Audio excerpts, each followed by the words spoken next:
This is the Peanut 8, but we've just reviewed the Peanut Big Nut 5. And the difference between the two?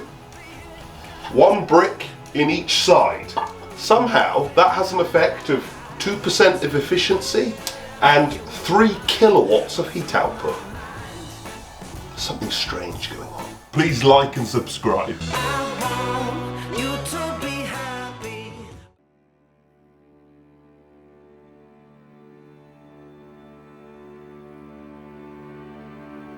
They make several in the Peanut range. A Peanut 3, Peanut 5, the Big Nut 5, and this, the biggest, Peanut 8. All of these have log store options as well. And the stoves are really smart. Everything fits beautifully, which isn't always the case with cast stoves. They have top or rear flue outlets, and the entire range apparently can be fitted on a 5-inch flue system. Although this biggest version, the 8, I would suggest fitting on a 6, as I've done. Okay, let's light it. Couple of logs in the base. Firelighter on the top. Just the one? Just the one. Okay.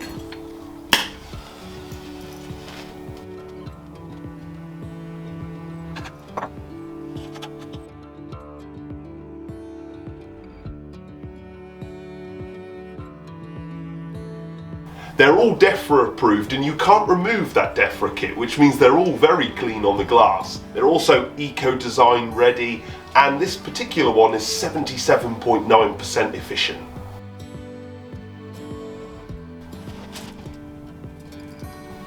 There's a little bit of spillage of smoke.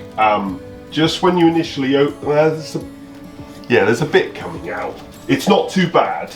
I didn't have this problem on the smaller models, and it's stopped now, to be fair. There's a little bit of smoke. Obviously you get this glove, which you will need because the handles get hot, but I've been a little bit precious with this one and haven't wanted to touch any dirty logs because otherwise it won't have that colour for very long. The controls are really nice. The handle looks, feels smart. It's just really nicely done. You've then got a whole series of controls. So this is the main control up above, which controls the air coming down into the stove and cleaning the glass. Now it's a little bit stiff, so it's one where you need to use the glove in order to operate. The other ones are easier because they stay relatively cool.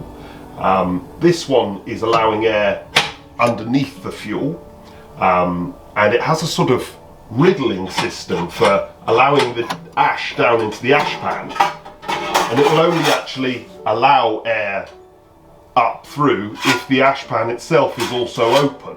So it's a slightly strange design, but it works well enough. And then you've got a third control, which is the air at the back of the stove, which is all about maintaining really clean combustion. So you can see when you close it right down, it closes down a bit, but it's not hugely controllable, and that's because that DEFRA kit isn't removable. We test fuel economy by getting the stove up to operating temperature and then seeing how long a single net of logs will burn at operating temperature. This is a strange one because the 5 kilowatt ran for 8 to 10 hours, and so did the 8 kilowatt, which further, not really sure how to explain that, but they will run at operating temperature. I do tend to run them towards the lower end to maximise burn time, but not a lot of difference. Do you think there's a difference in heat output? I think there's supposed to be a difference in heat output. And certainly the bricks will restrict it slightly, but it feels a certain amount of marketing is going on. This larger model does also run overnight with a bit of practice.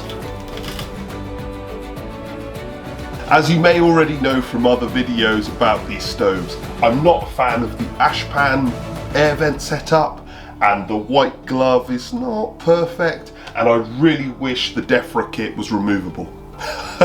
But these stoves weren't built just for me, they were built for most users out there who want to heat their space for the evening and create a nice ambience and look. It's smart, it looks great, works well, and it's really well priced. So who am I to complain?